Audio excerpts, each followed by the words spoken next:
Depende ha. Pag umulan pa, no? Pag umulan Pag pa. umulan pa, bayaw, yan, may pasalita. Oo. Kasi umuulan sa hapon. Yung mabigat. Pag umulan, tatakpan yan, ano? Hindi, walang problema yan. Ito lang yung panibago. Oo. Siyempre yung mga tao, baka niya, dito magka sa ulan, di ba? Oo. Yun lang, yun lang. Sana huwag naman. Yun lang. So ngayon, yung pala pinaka latest na Nagpupunta sila ng lock. Mga next week yan, makikita mo na yung pero hindi pa naman gaalong pa. I-divide nila yan. Lagyan na ng mga half blocks yan. Para makita mo na yung mismong laki ng kwarto. Oo.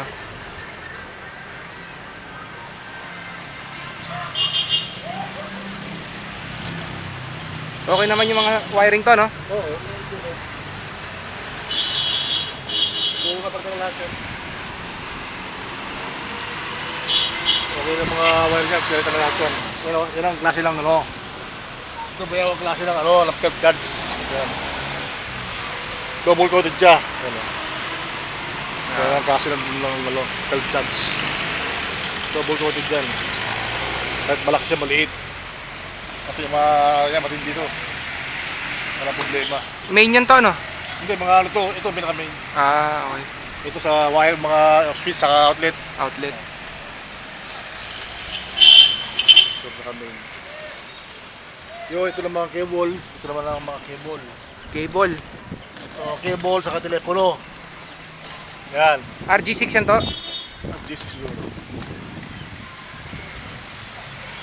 Oo, RG6. RG6 yan, ayos. Ito telepono. Ito, telepono to. Ah, may abang na. Oo, abang na yan. Itong isa, 110.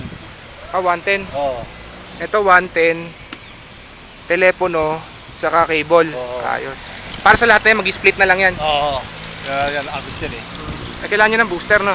Sila na bahala doon. Oo, hindi. Ikaw na, bahala nun. Tayo na bahala doon. Kasi yan, abang na sa kanya.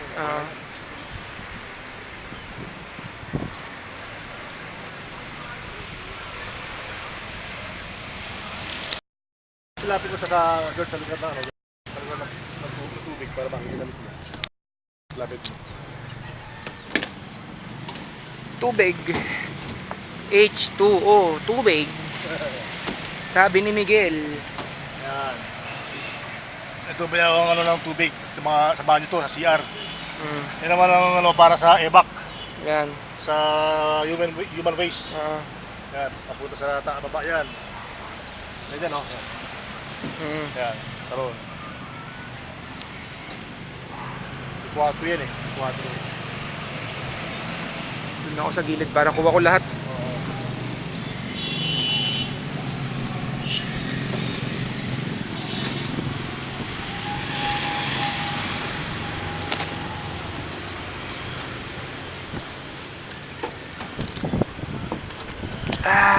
Ayan ang kabuuan.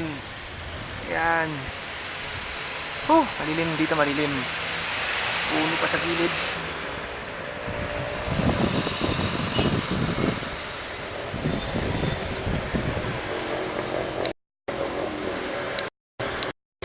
Pulo, yun yung buhos. Sa part 1 niya ng video.